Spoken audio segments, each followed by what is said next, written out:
महिला दिवस के अवसर पर महिलाओं के विधिक अधिकार एवं पीसीपीएनडीटी एक्ट विषय पर जागरूकता शिविर का किया गया आयोजन। उत्तर प्रदेश राज्य विधिक सेवा प्राधिकरण लखनऊ तथा माशून्य अध्यक्ष जिला विधिक सेवा प्राधिकरण जनपद न्यायाधीश रायबरेली अब्दुल शाहिद के दिशा निर्देशन में प्राथमिक विद्यालय रतापुर स्थित आंगनवाड़ी केंद्र में महिलाओं के विधिक अधिकार एवं पीसीपीएनडीटी एक्ट, गर्भधारण एवं प्रसव पूर्व निदान तकनीक विनियमन तथा दुरुपयोग अधिनियम विषय पर जागरूकता शिविर का आयोजन किया गया।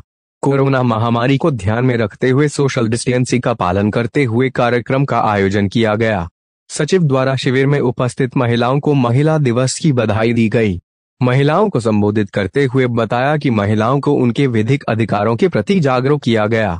उपस्थित महिलाओं को प्रोत्साहित किया गया कि वे अधिक से अधिक संख्या में नई प्रतिभाएं सीखने व उन प्रतिभाओं में पारंगत बनते हुए अपनी आजीविका का स्रोत बनाए।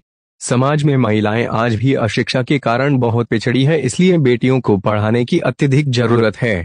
सचिव द्वारा पीसीपीएनडीटी एक्ट, गर्भधारण एवं प्रसव पूर्व निदान तकनीक विनियमन तथा दुरुपयोग अधिनियम व मुखबिर योजना के संबंध में विस्तार पूर्वक जानकारी दी गई।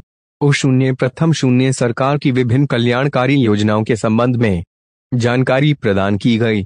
सचिव द्वारा बताया गया कि किसी भी प्रकार की विधिक सहायता हेतु जिला विधिक सेवा प्राधिकरण कार्यालय से निसंकोच संपर्क करें। अंतर्राष्ट्रीय महिला दिवस के अवसर पर महिला थाना अध्यक्ष सुनीता कुशवाहा ने थाने में आई हुई सभी महिला फरियादियों को मेडल पहनाकर सम्मानित किया। सुनीता कुशवाहा ने कहा कि भारतीय संस्कृति में नारी को बहुत सम्मान दिया गया है। शास्त्रों में कहा गया है कि जहाँ नारी की पूजा होती है वहाँ देवता निवास करते हैं। मौ के रूप में नारी धरती पर अपने सबसे पवित्र रूप में है। मौ ईश्वर का जन्मदात्री भी है। महिला दिवस पर माधव सेवा संस्थान द्वारा 51 महिलाओं का किया गया सम्मान। अंतर्राष्ट्रीय महिला दिवस पर विभिन्न क्षेत्रों में मुकाम हासिल करने वाली जिले की 51 महिलाओं को सम्मानित किया गया। माधव सेवा संस्थान के तत्वाधान में आयोजित कार्यक्रम में मुख्य अतिथि मुख्य चिकित्सा अधीक्षक डॉक्टर नीता साहू ने समाज के हर क्षेत्र में महिलाओं की सक्रिय भागीदारी की प्रशंसा करते हुए कहा कि महिलाओं को बराबरी का दर्जा देने के लिए जहां भारत सरकार कृत संकल्पित है, वहीं महिलाओं के पक्ष में माहौल बनाने में महिलाओं के सक्षम नेतृत्व को भी नकारा नहीं जा सकता।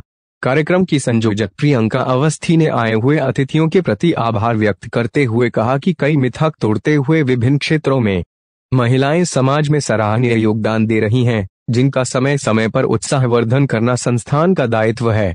संस्थान के संरक्षक एवं भाजपा एनजीओ प्रकोष्ठ के जिला संयोजक अरविंद श्रीवास्तव एडवोकेट ने सम्मान से नवाजी गई सभी महिलाओं को शुभकामनाएं देते हुए कहा कि भारत सरकार की बेटी बचाओ बेटी पढ़ाओ अभियान के कारण जहां लिंगानुपात में सुधार हुआ है, वहीं जब से 3 तलाक के खिलाफ कानून आया है तब से 80% तलाक के मामलों में कमी आई है, जो महिलाओं के लिए सार्थक और सफल संकेत है। कार्यक्रम में विशिष्ट अतिथि के रूप में महिला थाना प्रभारी सुनीता कुशवाहा उपस्थित रहीं, जिन्होंने समाज के विभिन्न क्षेत्रों में सफल रही महिलाओं को प्रशस्ति पत्र देकर सम्मानित किया। डॉक्टर अशोक कुमार गौतम ने बताया कि सृष्टि की निर्मात्री और संवेदना की प्रतिमूर्ति है नारी, हमें तो स्त्री का सम्मान करते हुए प्रतिदिन महिला दिवस मनाना चाहिए। भारत प्राचीन काल से तार्किक, आध्यात्मिक, दार्शनिक व बौद्धिक शिक्षा का केंद्र रहा है। हमारे देश को अपनी सभ्यता, संस्कृति, विरासत और परंपराओं का पोषक तथा रक्षक कहा जाता है। वहीं भारत को पुरुष प्रधान देश की संज्ञा जाती है। स्त्री को देवी लक्ष्मी, आदि शक्ति, मां अन्नपूर्णा, सरस्वती आदि कहा जाता है, परंतु स्त्री का शारीरिक, मानसिक, बौद्धिक व आर्थिक शोषण किया जाता है और उसी को दोयम दर्जे की समझा जाता है। उसे उसके अधिकारों से वंचित रखा जाता है। यहाँ तक कोई महिला ग्राम पंचायत स्तर से संसद सदस्य के रूप में जनप्रतिनिधि चुनी तो जाती है, किंतु उसके संवैधानिक तथा नैतिक कर्तव्यों का निर्वहन पति या पुत्र करता है। उसके बाद भी नारी अपने कर्तव्यों से विमुख नहीं हुई है।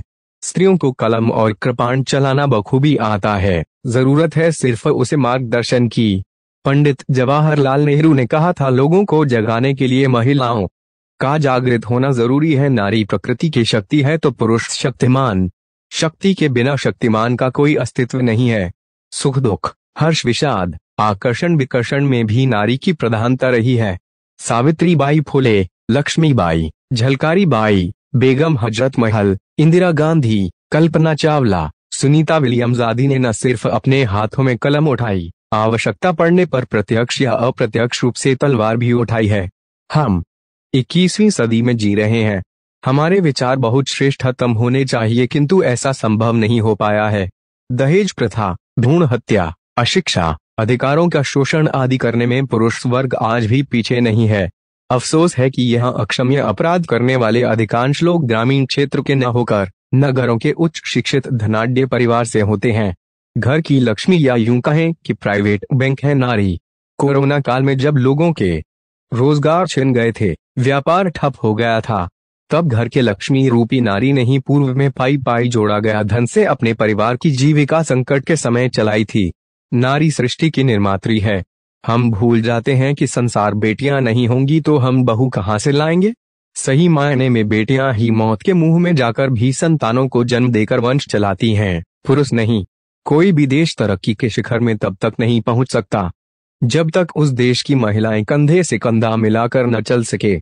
अंतर्राष्ट्रीय महिला दिवस की उपज एक मजदूर आंदोलन के रूप में से मानी जाती है, जिसकी नींव सन 1908 ईशून्य में पड़ गई थी, किंतु उस समय स्त्री की आवाज पुरुष प्रधान देश में दबकर रह गई थी। उसके बाद आधिकारिक रूप 8 मार्च सन 1975 को पहला अंतर्राष्ट्रीय महिला दिवस मनाया गया था। हमें तो स्त्री का सम्मान करते हुए प्रतिदिन महिला दिवस मनाना चाहिए। राजीव गांधी विमानंद विश्वविद्यालय में अंतर्राष्ट्रीय महिला दिवस मनाया गया।